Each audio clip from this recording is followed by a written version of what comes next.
Assalamualaikum warahmatullahi wabarakatuh. Industri film Korea Selatan memang cukup unggul dalam membuat film kriminal, terutama yang diangkat dari kisah nyata di negeri ginseng tersebut, yaitu salah satunya pelaku perbuatan biadab itu adalah pria bernama Lee Chun-ji.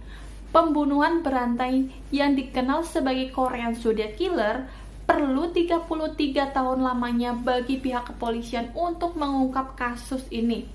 Baru pada akhir September 2019 lalu, kepolisian berhasil mengungkap kecocokan DNA pada 3 pakaian korban dengan Lee.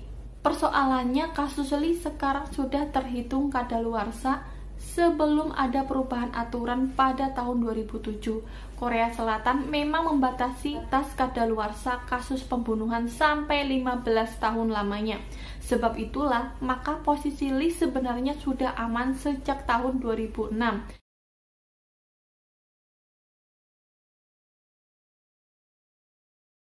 Kasusnya bermula ketika Lee yang sudah ditinggal istrinya tak bisa menahan hasratnya. Lee mengundang adik iparnya ke rumah pada tanggal 13 Januari 1994. Dia mengajak korban yang kala itu usianya masih 19 tahun guys.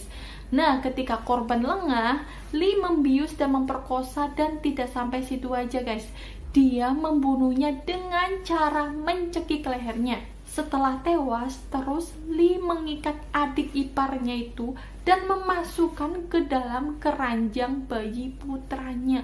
Di tengah salju, Lee membawa kereta itu dengan sepeda motor sejauh 800 meter dari kediamannya, lalu meninggalkannya begitu saja di sebuah tenda warga. Setelah dia membunuh, dia nggak melarikan diri ataupun merasa takut beda dari pembunuh lainnya. Justru untuk mengurangi kecurigaan bahwa dialah pembunuhnya, si Lee ini pinter banget berkamuflase guys. Dia menyembunyikan tubuhnya dan pergi ke ayah mertuanya, menawarkan untuk membantu mencarinya.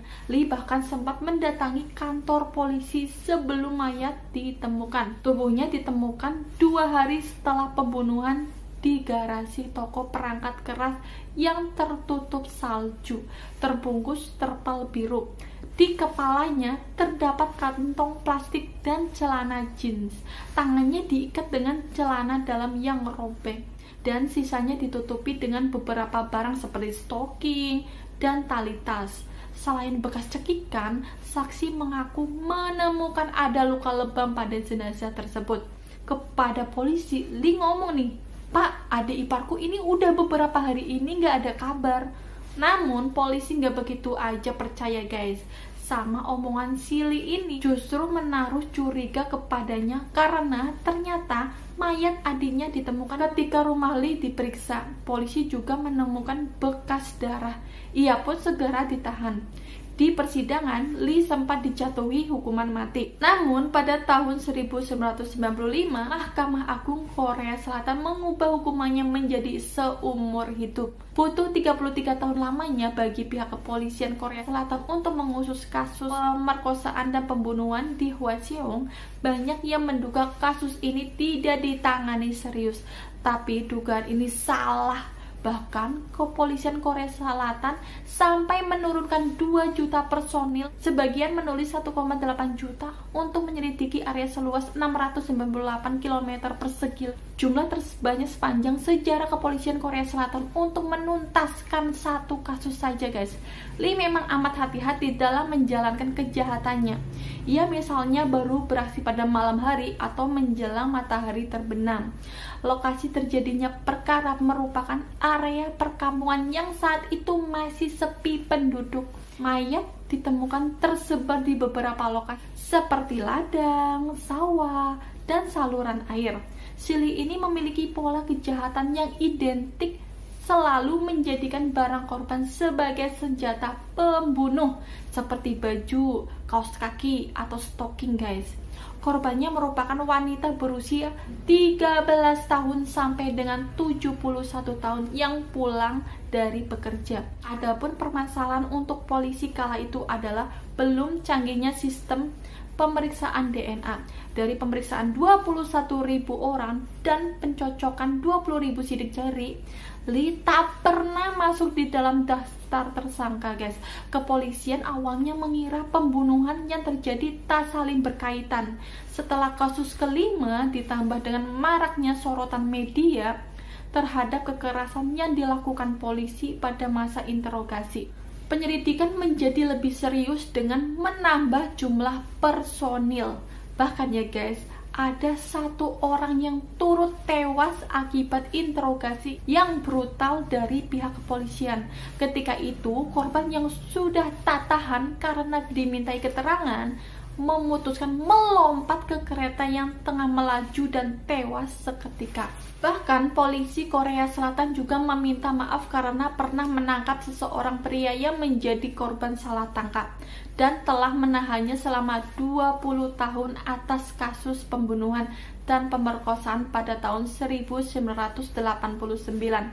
Yoon sempat dibebaskan secara bersyarat pada tahun 2009 setelah menjalani 20 tahun penjara dan mengajukan persidangan ulang pada tahun lalu setelah polisi mengerahkan penyelidikan terhadap Lee Jung Ji. Selain Yoon, setidaknya ada 4 orang lainnya menjadi korban salah tangkap dan ditetapkan sebagai tersangka. Pada waktu itu, polisi masih menyimpan DNA pelaku yang ditemukan pada salah satu korban. Saat pengadaan DNA berhasil dilakukan, kasus menemukan titik terang. Akhir September 2019 lalu, polisi mengumumkan mereka berhasil mengidentifikasi tersangka.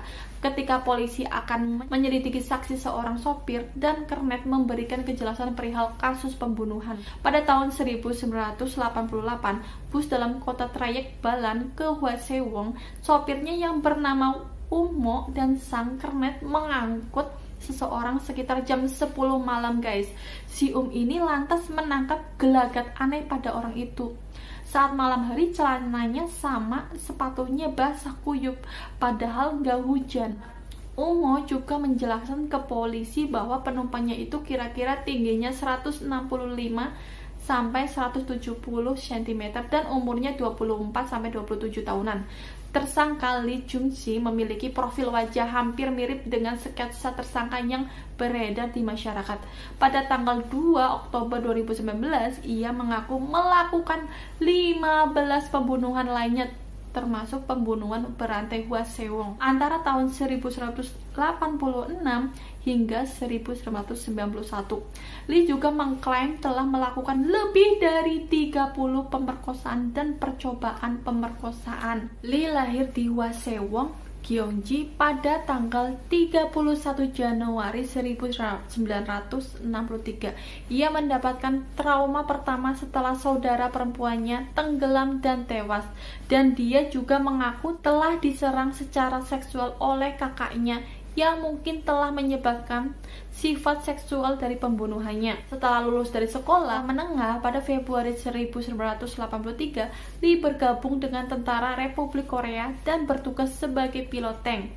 Dia dihentikan pada tanggal 23 Januari 1986. Dia kemudian bekerja di sebuah perusahaan suku cadang listrik pada tahun 1990. Ia memulai pekerjaannya di perusahaan konstruksi di mana ia menjadi pengemudi kren tanpa SIM. Tahun berikutnya, dia menjadi pengemudi kren untuk perusahaan agregat. Pada April 1992, Lee menikah dan berhenti dari pekerjaannya pada Maret 1993. Pada tanggal 26 September 1989, Lee juga memiliki kasus di masa lalunya. Lee mendobrak sebuah rumah bermodalkan senjata dan mengenakan sarung tangan. Apesnya, waktu akan melakukan aksinya ini, guys, ia justru tertangkap oleh pemilik rumah pada bulan Februari 1990. Dia dijatuhi hukuman penjara karena perampokan dan kekerasan. Lee berdalih dengan mengajukan banding setelah persidangan pertama, mengklaim bahwa dia telah diserang oleh seseorang pemuda tak dikenal dan memasuki rumah korban saat dikejar. Pengadilan kedua mengubah hukumannya menjadi 2 tahun masa percobaan. Kemudian dia dibebaskan pada bulan April. Terpecahnya misteri ini, guys, juga membuat warganet Korea Selatan kembali membicarakan beberapa film dan drama yang diangkat dari kasus ini. Cukup sekian dari saya, semoga informasi ini menjadi wawasan. Wassalamualaikum warahmatullahi wabarakatuh.